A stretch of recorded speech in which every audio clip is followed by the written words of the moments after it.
Om Shri Gurubhyo Namaha. The center point of the unity of Shiva and Shakti. Avvai Patti says, Annayum Pitavum Munnari Deivam, meaning mother and father are the first known gods. That God is sitting as Ardhanarishwara, half female and half male god. We approach that Ardhanarishwara thinking that we have both the gods as one. But this itself creates some confusion and contradictions. If we want to fall in their feet, one leg is his and one leg is hers. Whenever there is more than one, the human mind always starts comparing. Immediately, it leads to problems. For Shiva, we need to use bilva leaves for archana. For Devi, we need kondrai or iruvachi flowers. This flower meant for her, if it falls in his feet, will it be an insult? We want just a glance from the god. The question is, should that glance be from the left eye or right eye, from Shiva or Shakti? One poet confounds the confusion. Nilakanta Dikshadhar, who was a descendant of Appaya Dikshadhar and who was a minister in the Pandya dynasty in Madurai, is that poet. In his poem, known as Ananda Sagara Stavam, he starts singing the praise of Meenakshi, creates a dispute between Shiva and Parvati. He says, Amma, what is this? Your husband is very outrageous. He grabs your name and fame. He is said to have got the name as Kamadahanar by burning the god of love by one side. He burned Cupid by using the third eye, located in the center of the eyebrows. So, his victory is half your victory. But he has taken all credit for the destruction of Kama. In this, at least, he has half credit. But he has another name as Kala Kalan. He is said to have kicked Kalan with his leg. Which leg did he use for this action? He used the left leg. That leg is yours, 100% yours. How can he take all the credit for what you did? You did the Kala Samharam and he has misappropriated the name and the fame, isn't it? With poetic license, he brings home the point that without Devi's blessings, we cannot hope to win over lust, infatuation, and death, that we cannot progress beyond the dichotomy of life-death cycle without her grace. Nilakanta Dikshadhar was a great devotee of the primordial parents of the whole universe, that is Shiva and Parvati. He does not stop at creating the dispute. In Shiva Leelarnava, he identifies the place from where the grace of Ardhanarishwara springs. Once we understand this, all the confusion of life itself will vanish. What he tells in brief has to be elaborated to make it succinctly clear to our minds. We have the tendency to view and analyze anything and everything by looking at it part by part and by differentiation. We have named Shiva as Madu Oru Pangan, one part woman, and Umai Oru Bhagan, one side Uma. We have named her as Bhagam Piriyaval, never separated. Can we not set aside all separateness and see them as one entity? If we see them as two bodies joined as one, then the problem remains as to whose eye is this and whose leg is this, and so on. What is indivisible? Is the atom indivisible? Even that is being split, leading to much confrontations, destruction, and fear. If we think of God as an intangible, immaterial, subtle, and formless, then the problem gets slightly simplified. There has to be center point or the heart of it. Here is where the poet helps us. As the heart is the center of a body, there has to be a center of that heart too. It must be subtle than even an atom. An atom can be seen by spectroscopic analysis. It is the mind that is the subtlest. Not only for Ardhanarishwarar, whatever the form of the God, go beyond the form. With our mind, when we reach that mind of God whom we are praying to, all problems get solved in one stroke. As long as we are meditating on a form such as Parameshwara Swarupam, then our mind is oscillating between his Jadai, Ganga, third eye, Neelakant and so on. But if we are looking to focus on God's mind, our own mind's oscillations come to a standstill. Our mind has 100 crore thoughts. Majority of them will be faulty, confused, hazy, selfish, wishes and desires. But the mind of the parents of all worlds and all existence can only be all unconditional love. To take us there is Kumaraswamy, the product of Shiva Shakti unity, the son who excels the father. The Himalayas may be massive, vast and huge. A grain of mustard is very small, but the mustard grain is wholesome. With all its parts, you can go on dividing it till you reach the smallest part of it, that is the atom. It cannot be divided further without breaking it. If what is widespread as all the stars and galaxies is to be seen as an unitary singular entity, it is the heart center of Shiva Shakti Aikyam, from which springs unconditional love for the entire existence. Tirumular says, Anbum Shivamum Irandu Enbar Arivilar. Idiots think of love and God as different. Anbe Shivam Avadu Arum Arigilar. No one knows that love is Shiva. Anbe Shivamavadu Arum Arindapin. Once people know that Shivam is love, Anbe Shivamai Amarnde Irundare.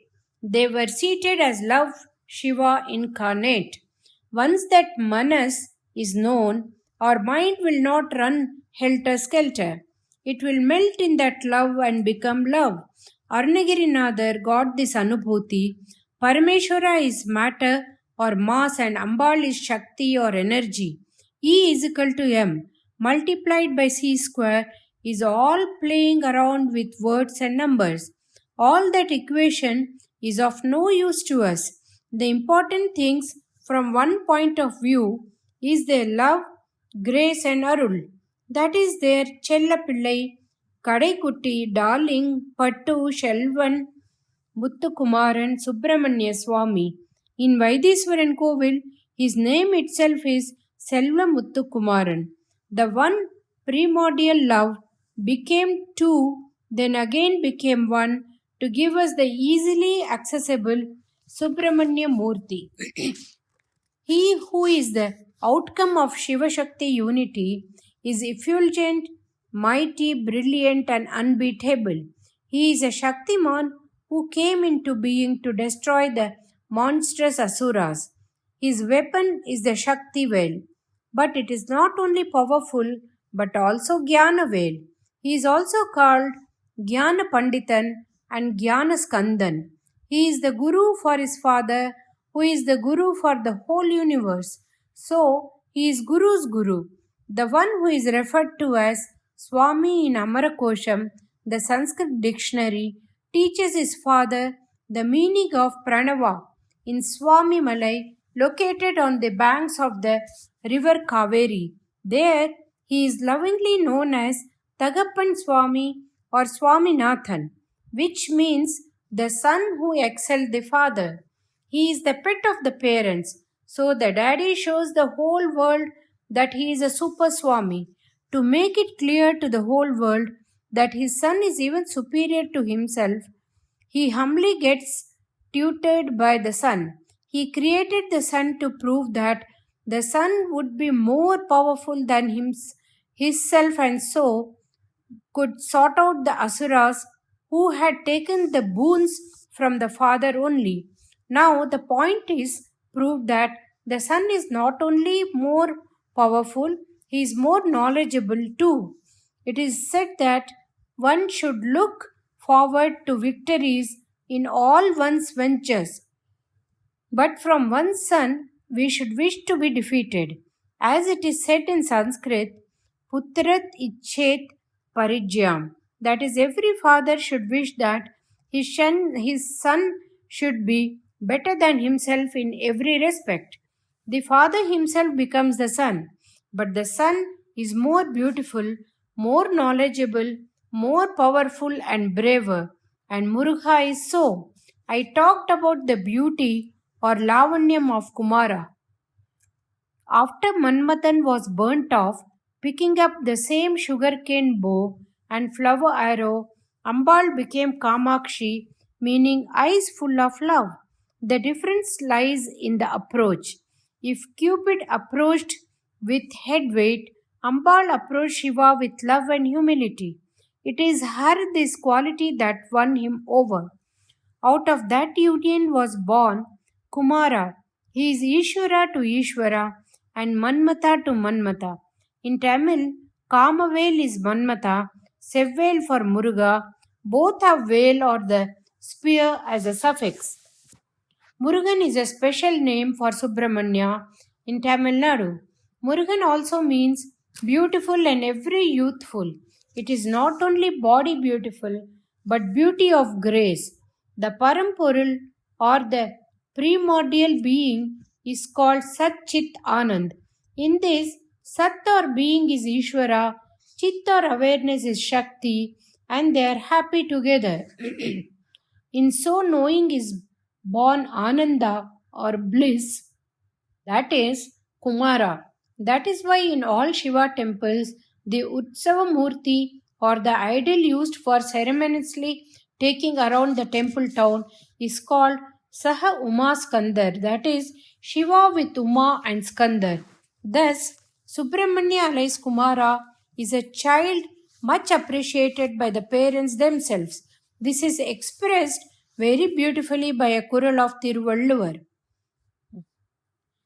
ஈன்ற புழுத்தினம் பெரிது உவக்கும் தான் மகனை சன்றோன் எனக் கேட்டாதை.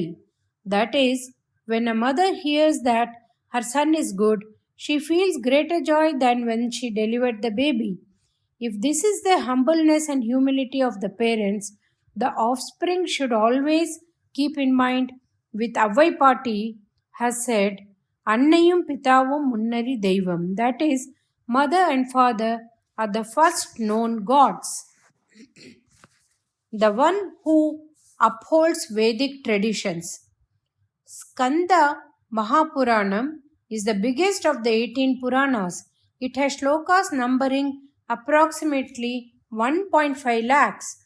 In the whole world, it is the biggest epic. In addition to Skandam, Valmiki's Ramayana and Kalidasa's Kumara Sambhavam talk about Subramanya in glowing tribute. Many of the old kings of India used to add Kumara as a prefix or suffix to their names. Whichever the years got corrupted to Kanvar or Kanvar.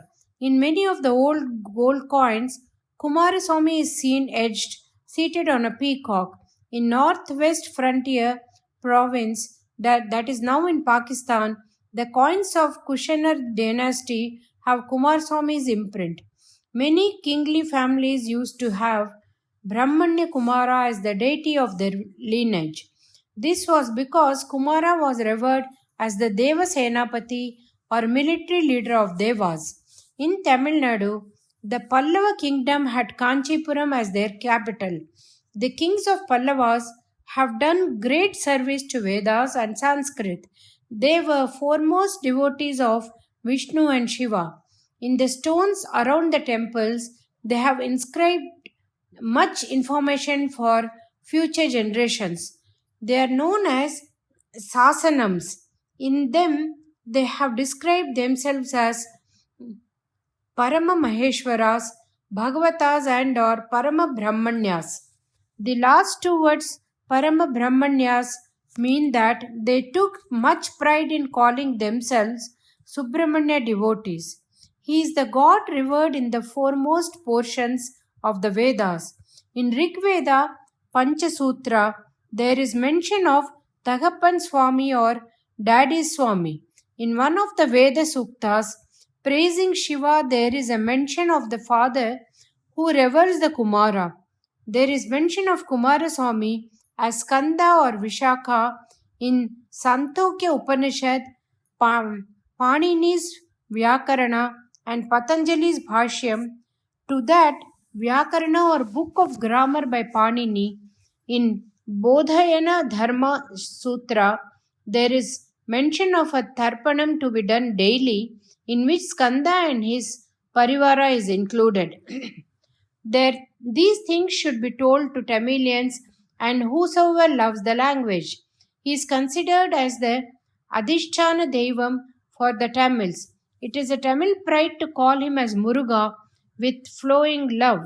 He is the special beloved god of the Kurinji land. The oldest of the old Tamil literature, Tolkappiyam, says of him, Sayan Meya Mai Varai Ulagamum, the Aru Padai Veedugal, that is 6 battle locations of Muruga, are located in Tamil Nadu. He is the creator of Tamil. He has been one of the Sangha Pulavar or bards of the board. He has given the Tamil grammar to Agasthyar. In the first Sangha Kalam, Nakkirar has sung the devotional Tirumurugar Padai in praise of Muruga. Many thousands have attained Nirvana by reading that. We in the Matham had got this book printed specially on a Vishakam star in the month of Vaikashi with Vinayagar Agaval and distributed it to devotees who were ready to read it and get it by heart by the next Vinayaka Chaturthi.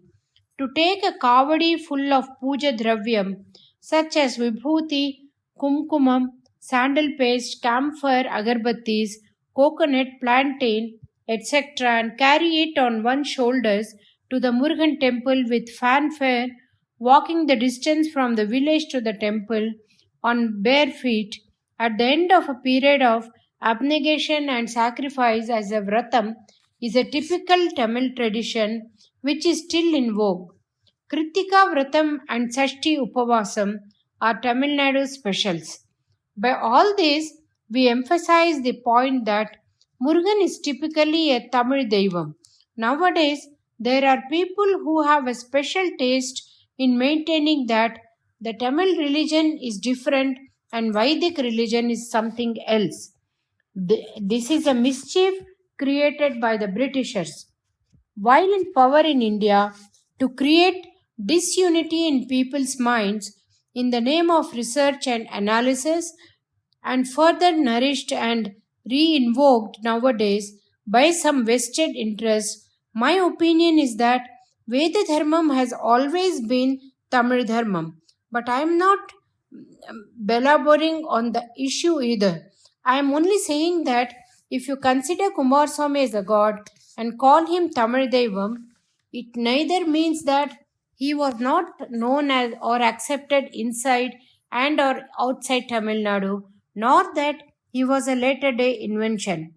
When we consider the fact that he was revered during the periods of Rigveda, Ramayana, Puranas, Gupta dynasty, Pallava dynasty, and has the 6 important temples in Tiruparankundram and Padamadir Solai, both near Madurai, Tiruchendur, Swamimalai, Tiruveragam, Tiru Avinankudi, Padani, and Tiruttani. You will agree that though an all India god for all times, he is seen especially as Tamil Devam in this part of the country. Subramanyar is the Swami specially meant for the expansion of Brahmanyam or Vedic behavior. The very name is indicative of the purpose of his creation. The important part Veda is Velvi or Yagam. For Velvi, the most important thing is the fire or Agni. Out of all forms of God, Subramanyar is the form of fire. He is directly connected to the 5 elements of fire, air, space, water, and earth. He came as 6 sparks of fire from the space of Shiva. He was carried by air and Agni to the water of Sharavana Porigai. There he became Shanmuga. Then he took up residence in all high raised hillocks of the earth. Though he is Brahman and directly related or connected to all the five elements, thus he is intensely of the Agni Swarupa. Amarakosham, while listing his name, says Senani Agni Bhuguha, thereby meaning that he is a soldier, fireborn, and Guha. He is the deity in the cave of everyone's heart as Guha. He is the Deva Senapati. He is fireborn and the form of fire itself. Automatically, he is sustainer and protector of the fire and yaga of Vedas. Whenever the Vedic Dharma had deteriorated or was threatened, he has come down among us as an avatara Purusha. In Tamil Nadu, he took birth as Tirugyana Sambandar. In the north, he came as Kumarila Bhatta. Lord Subramanya took avatara as Tirugyana Sambandar in Tamil Nadu. The Shiva Siddhantis consider it an insult to think of Shiva or Muruga to take birth as an avatara. The word avatara itself means a come down. In addition, they hold the view that Garpavasam or stay of 9 months in the uterus unacceptable. They say only Vishnu takes avatara. Our Shiva Puranam is a Pirava Yakai, but for Advaitins, all gods are one. They not only consider that it is no insult to gods to come down to the earth as avatara, but they will tell the objectionist that he is also the same Brahman only. Niyum Brahmam Danappa. To protect the erring humanity, the sinless God comes among them as one of them, one of his infinite grace and love. To say so or to think so is adding to his glory and not as an insult. I feel there can be no greater devotee of Muruga than Arunagirinathar. He tells Muruga in Tirupugal, Urai Pugaliyuri, Andru Varivon. Pugaliyur is Shirgari. Tirugyana Sambandha Murti came down amongst us in Shirgari. Why was the avatara necessitated? Secular answers this question by saying Veda Neri Tonga, meaning so as to revive Vedic Dharma. Tirugyana Sambandar defeated the Samana Jain scholars in arguments and re-established the Brahmanyam. In the Tevaram, considered to be Tamil Veda, he claims himself to be Nan-Marai Jnana Sambandhan. Nan-Marai means the four Vedas. To sustain, redeem, replenish, rehabilitate, refurbish, re-enable and reinforce the Vedas and Vedic activities of yagas has always been the foremost of Devasenapati's duties, says Nakkirar in Tirumurugharuppadai. The oldest of Tamil literature is Pattu Pattu or the 10 songs. This Tirumurugharuppadai is the first amongst those 10. It describes how, starting from the Kuravas or gypsies, all castes and creeds, revered Subramanya. In it, Nakkirat described as to how each of the 6 phases of Arumugam and their individual special jobs, he says, Oru Mugam Mantra Vidiyin Marubali Vada Adu Andanar Velvi Orukammi. He means thereby that the task of one of the phase was to supervise, enjoy and protect conduct of yagas and yagnas as per the rules of such functions without any errors or deficiencies in the chanting of mantras.